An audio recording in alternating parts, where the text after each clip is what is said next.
ನಾಲಿಗೆ ಹರಿಬಿಟ್ಟಿದ್ದಕ್ಕೆ ತಿಮ್ರೋಟಿ ಜೈಲು ಪಾಲು. ಯೂಟ್ಯೂಬರ್ ಸಮೀರ್ ಬಂಧನದಿಂದ ಜಸ್ಟ್ ಮಿಸ್. ಮಾಸ್ಕ್ ಮ್ಯಾನ್ ವಿರುದ್ಧವೇ ಸಿಡಿದ ಮೊದಲ ಪತ್ನಿ. ಧರ್ಮದ ಉಳಿವಿಗಾಗಿ ಧರ್ಮಯುದ್ಧ ಹೋರಾಟ. ಇಂದಿನಿಂದ 1 ವಾರಗಳ ಕಾಲ ರಾಜ್ಯಾದ್ಯಂತ ಪ್ರೊಟೆಸ್ಟ್.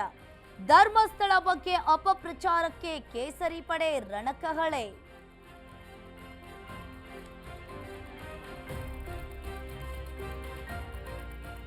ಕಾಂಗ್ರೆಸ್ ಶಾಸಕ ಕೆಸಿ ವೀರೇಂದ್ರಗೆ ಇಡಿ ಶಾಕ್. ಅಕ್ರಮ ಹಣ ವರ್ಗಾವಣೆ ಆರೋಪದಲ್ಲಿ ಪರಿಶೀಲನೆ. ಬೆಂಗಳೂರು ಚಿತ್ರದುರ್ಗದಲ್ಲಿ ಅಧಿಕಾರಿಗಳಿಂದ ತಲಾಶ್.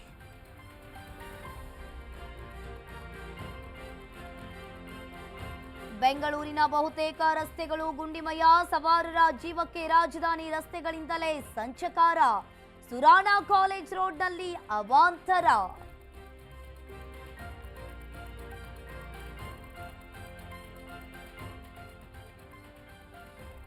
ಬೆಳಗಾವಿಯಲ್ಲಿ ಮಳೆ ನಿಂತರೂ ತಗ್ಗದ ಪ್ರವಾಹ. ಬಾಗಲಕೋಟೆಯಲ್ಲಿ ಬೆಳೆ ನಾಶ. ರೈತ ಕಂಗಾಲು.